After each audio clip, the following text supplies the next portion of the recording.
ગાંધીનગરના દહેગામ તાલુકાના બહિયલ ગામમાં નવરાત્રિમાં પથ્થરમારા બાદ બહિયલમાં તંત્ર એક્શન મોડમાં આવી જોવા મળ્યું છે। ગામમાં તાજેતરમાં બનેલી હિંસક ઘટના બાદ વહીવટીતંત્ર અને પોલીસ તંત્ર સક્રિય બન્યા છે। તોફાની તત્વો સામે કડક પગલાં લેવામાં આવી રહ્યા છે, જેમાં બહિયલમાં આજે મોટા પાયે દબાણ હટાવ કામગીરી થઈ। તોફાની તત્વોના ઘર પર બુલડોઝર ફેરવવામાં આવી રહ્યું છે। મહત્વનું છે કે ત્રીજા નોરતાની રાત્રે સોશિયલ મીડિયા પર થયેલી ઝઘડાથી ઉદ્ભવેલા તોફાન બાદ ગામમાં સ્થિતિ તંગ બની હતી અને ત્યાર સુધીમાં 66 જેટલા શંકાસ્પદ તોફાનકારો ઝડપાઈ ચૂક્યા છે। તેમણે જેલ હવાલે કરવામાં આવ્યા છે।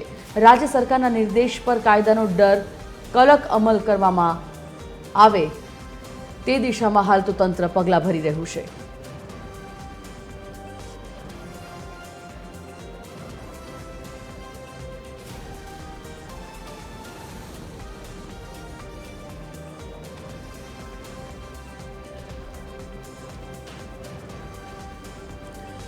तो संवाददाता अभिषेक वाघेला आ मुद्दा पर लाइव जोड़ाई गया है। विगते जाणी अभिषेक, जे प्रकारे नवरात्रि दरमियान बहियलमां जे हिंसा भड़की उठी हती ते मामले हवे वहीवटीतंत्र पोलीस विभाग सक्रिय बनी अने जे आरोपीओ हता तेमनी मिलकत पर बुलडोजर फेरववानी जे कामगीरी अत्यारे हाथ धरवामां आवी छे, शुं छे परिस्थिति, कया तबक्के हाल तो कामगीरी करवामां आवी रही छे अने बहियलमां अत्यारे शुं दशा छे, जाणीए।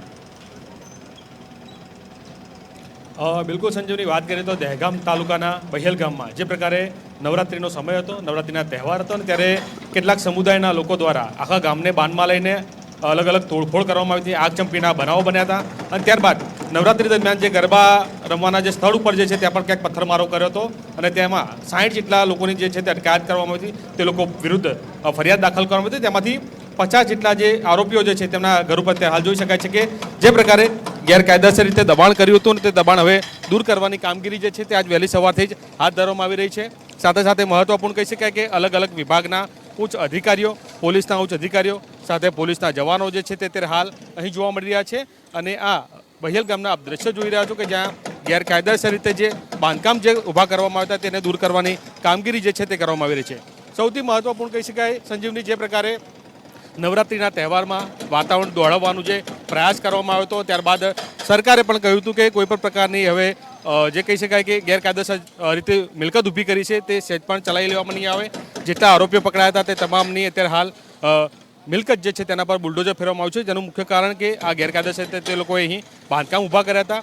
બાંધકામની જ્યારે વાત કરીએ તો 186 કરતાં પણ વધારે બાંધકામ જે છે તે અહીં તમામ લોકોને નોટિસ જે છે તે થોડા દિવસ પહેલાં આપવામાં આવી હતી અને અત્યારે હાલ આજ વહેલી સવારથી જ આપ દ્રશ્યમાં જોઈ રહ્યા છો કે આ બહિયલ ગામના દ્રશ્યો જે છે કે જ્યાં વહેલી સવારથી જ આ ડિમોલેશનની કામગીરી કરવામાં આવી રહી છે।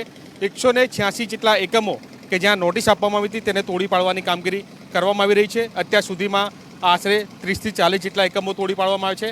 આપ દ્રશ્યમાં જોઈ શકો છો કે જેસીબીની મદદથી આ આખા બાંધકામ જે છે તે દૂર કરવાની કામગીરી કરવામાં આવી રહી છે। આ રસ્તો જે છે તેની પર ગેરકાયદેસર રીતે આ રીતે કહી શકાય કે બાંધકામ કર્યા હતા અને તેને દૂર કરવાની કામગીરી કરવામાં આવી રહી છે। સૌથી મહત્વપૂર્ણ કહી શકાય કે જે પ્રકારે હિંસા કરવામાં આવી હતી એમાં 66 જેટલા લોકોનું રાઉન્ડઅપ કરવામાં આવ્યા હતા, તે તમામની પૂછપરછ કરવામાં આવી હતી અને ત્યારબાદ કહી શકાય કે જે પ્રકારે નોરતાની મોડી રાતે બે સમુદાય વચ્ચે જે પ્રકારે હિંસા જાગી હતી, ત્યારબાદ મોટી સંખ્યામાં જે પોલીસ જવાના અધિકારીઓ જે છે તે પણ ઘટના સ્થળ પર પહોંચ્યા હતા। કેટલીક દુકાનોમાં પણ આગ ચંપીના બનાવો જે છે તે સામે આવ્યા હતા અને અત્યારે હાલ આપ દ્રશ્યમાં જોઈ શકો છો કે અલગ અલગ આખા દિશામાં જે તપાસ જે છે તે કરવામાં આવી હતી તેમાંથી 186 જેટલા કહી શકાય કે ગેરકાયદેસર રીતે જે બાંધકામ જે હતા તેની આઈડેન્ટિફાઈ કરવામાં આવ્યા હતા અને તે તમામને અત્યારે હાલ આ તોડવાની કામગીરી જે છે તે કરવામાં આવી રહી છે। સૌથી મહત્વપૂર્ણ કહી શકાય કે આજે વહેલી સવારથી જ આખો આ એરિયા જે છે તેને બંધ કરવામાં આવ્યો છે, કોરિડોર કરવામાં આવ્યો છે અને ત્યારબાદ આ જોઈ શકો છો દ્રશ્યમાં કે જે ગેરકાયદેસર રીતે જે ઊભા કર્યા હતા મોટા મોટા દબાણો તેને દૂર કરવામાં આવી રહ્યું છે। એટલે કે સૌથી મહત્વપૂર્ણ કહી શકાય કે તંત્ર દ્વારા એટલે કે અત્યારે હાલ દાદાનું બુલડોઝર જે છે તે અત્યારે હાલ ફરી રહ્યું છે અને આ તમામ એકમો જે છે તેને દબાણ જે છે તે દૂર કરવાની કામગીરી જે છે તે કરવામાં આવી રહી છે।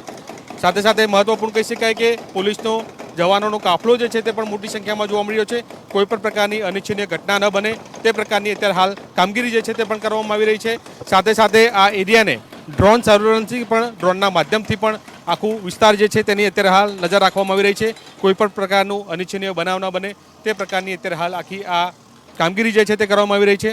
સૌથી મહત્વપૂર્ણ કહી શકાય કે અત્યારે હાલ આપ દ્રશ્યમાં જોઈ શકો છો કે તમામ આખો આ રસ્તો જે છે તે કોરિડોર બંને સાઈડથી કરવામાં આવે છે અને દબાણો જે છે તે દૂર કરવાની કામગીરી કરવામાં આવી રહી છે।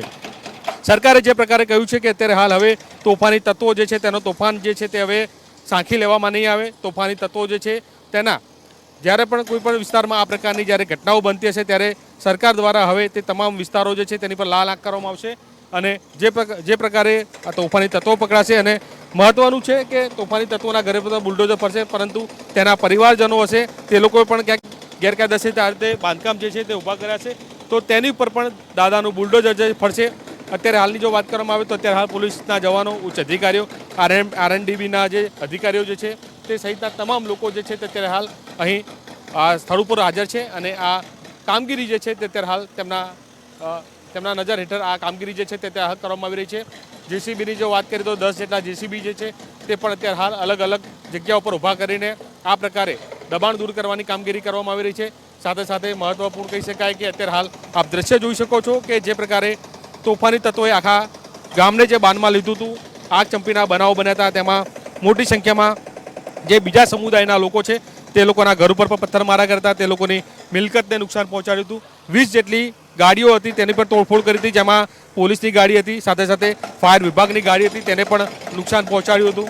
એટલે કે સૌથી મહત્વપૂર્ણ એ કહી શકાય સંજીવની કે હવે આ પ્રકારે જે તોફાની તત્વો જે છે તેને સરકાર કોઈ પણ પ્રકારે સાંખી નહીં લે અને જ્યારે પણ તોફાની તત્વો આ પ્રકારનો આતંક મચાવશે તો આ દ્રશ્ય આપ જોઈ શકો છો કે દ્રશ્યની રીતે તે લોકોના ઘર ઉપર આ રીતે દાદાનું બુલડોઝર એટલે કે તંત્રનું બુલડોઝર ફરશે અને તે તમામ મિલકતો હશે કે જે ગેરકાયદેસર રીતે ઊભી કરવામાં આવી છે તેને તોડવાની કામગીરી જે છે તે કરવામાં આવશે. એટલે કે સંજીવની આપ દ્રશ્ય જોયા, આ દહેગામ ગામના દ્રશ્યો જે છે કે જ્યાં તોફાની તત્વોએ આખા ગામને બાનમાં લીધું હતું અને ત્યારબાદ હવે તેમના 50 જેટલા આરોપીઓ જે છે તેમની આઈડેન્ટિફાઈ કરવામાં આવી હતી. 186 જેટલા એકમો એવા છે કે જ્યાં અત્યારે હાલ તંત્રનું બુલડોઝર ફરી રહ્યું છે અને તે તમામ જે ગેરકાયદેસર રીતે બાંધકામ ઊભા કર્યા હતા તેને દૂર કરવાની અત્યારે હાલ કામગીરી જે છે તે કરવામાં આવી રહી છે. જી સંજય. ધન્યવાદ અભિષેક, જાણકારી બદલ. અપડેટ્સ મેળવતા રહેશું. તો બહિયલમાં આજે ગેરકાયદેસર 190 જેટલા ગેરકાયદેસર દબાણો દૂર કરવા માટે તંત્રનું બુલડોઝર ફરી વળ્યું છે. પાટનગર યોજના ભવન અને પોલીસ તંત્ર બહિયલમાં તૈનાત છે. આજે ગેરકાયદેસર દબાણ દૂર કરવાની કાર્યવાહી હાથ ધરવામાં આવી છે. ગાંધીનગર જિલ્લાના દહેગામ તાલુકાના બહિયલ ગામમાં આજે ડિમોલેશનની કામગીરીની શરૂઆત કરવામાં આવી છે. ત્યારે આપણી સાથે ગાંધીનગર એસપી રવિ સર આપણી સાથે છે, આપણે તેમની સાથે વાત કરીશું. रवि सर, बहियल गांव में आज डिमोलेशन की कामगिरी कर रही है, किस तरह की कार्यवाही रहेगी? आज વહેલી સવારથી લગભગ 146 જો ઇલીગલ સ્ટ્રક્ચર્સ આઈડેન્ટિફાઈ કરવામાં આવેલ છે એની ઉપર દબાણ હટાવવાની કામગીરી ચાલી રહ્યા છે. આ સ્ટ્રક્ચર્સ લગભગ 10 દિવસથી આઈડેન્ટિફાઈ કરીને પછી નોટિસ આપવામાં આવેલ છે અને નોટિસ આપીને આ જ કાયદેસર પ્રોસિજર કરી રહ્યા છે. અને આમાંથી લગભગ 50 લોક એવી છે જેની ઉપર હાલ ફિલહાલ ગુના દાખલ કરવામાં આવેલ છે અને જેની ધરપકડ કરવામાં આવેલ છે. તો સરકારે ક્લિયર મેસેજ આપવામાં આવે છે કે કોઈ પણ અસામાજિક તત્વની કોઈ પણ અસામાજિક કામને સહન નહીં કરવામાં આવશે. આની ઉપર કડકની કડક પગલાં લેવામાં આવશે. આ કડક પગલાંના ભાગરૂપે એક તો ગુના દાખલ એની વિરુદ્ધ કરવામાં આવેલ છે અને એને બેલ ના મળે એની માટે પોલીસ પૂરતું પ્રયત્ન કરી રહ્યા છે. અને જો નુકસાન થયેલું છે લગભગ 71 લાખની એના પણ વસૂલ કરવા માટે પોલીસ મહેનત કરી રહ્યા છે. અને સાથે સાથે સરકાર તમામ રીતે જે મેં કીધું તો એના દબાણ પણ દૂર કરાવીને કડક મેસેજ આપવામાં માંગે છે. સર, કેટલા લોકોની આખી ટીમ જે છે તે ત્યારે હાલ કામગીરીમાં આવી છે અને આખી કામગીરી કઈ રીતની રહેશે? લગભગ 1000 ને આસપાસ અલગ અલગ વિભાગની અધિકારી કર્મચારી આજ આ કાર્યવાહીમાં જોડાયેલું છે અને આમાં 300થી વધારે પોલીસ ફોર્સ અધિકારી જોડાયેલું છે. એ બધી લોકો આજ સાંજ સુધી કાર્યવાહી કરશે. સર, થોડાક સમય પહેલાં અહીં તોફાની તત્વો દ્વારા આતંક મચાવવામાં આવ્યો હતો, આની અંદર એ લોકોનો કંઈ રોલ ખરો કે એવા લોકોના કંઈ દબાણો દૂર કરવામાં આવશે એવું કંઈ? જેવી રીતે મેં કીધું લગભગ 200 ઉપર ગુના દાખલ કરવામાં આવેલ છે અને સૌથી વધારે લોકોને આઈડેન્ટિફાઈ કરવામાં આવેલ છે અને 100માંથી 50 લોકોની ઇલીગલ સ્ટ્રક્ચર્સ આજ ડેમોલિશનમાં સામેલ છે અને 30 લોક એવા છે જેના કોઈના ફેમિલીમાં ના ગેરકાયદેસર સ્ટ્રક્ચર છે. આ બધી ડેમોલિશન કરવામાં આવશે આજે. બિલકુલ, એટલે કે બહિયલ ગામમાં જે પ્રકારે મોટું એક કહી શકાય કે એક અડીંગો જમાવવામાં આવતો, જે કહી શકાય કે ગેરકાયદેસર રીતે બાંધકામ જે છે તે કરવામાં આવતા, અને હવે તંત્રનું અત્યારે બુલડોઝર જે છે તે ફરી રહ્યું છે. 1000 કરતાં પણ વધારે પોલીસના જવાનો, ઉચ્ચ અધિકારીઓ અને અલગ અલગ વિભાગના જે અધિકારીઓ જે છે તે હાલ સ્થળ ઉપર છે અને આ દબાણ દૂર કરવાની કામગીરી જે છે તે હાલ કરવામાં આવી રહી છે. કેમેરામેન ધર્મેન્દ્રસિંહ સાથે અભિષેક સિંહ વાઘેલા, TV13 ગુજરાતી, અમદાવાદ.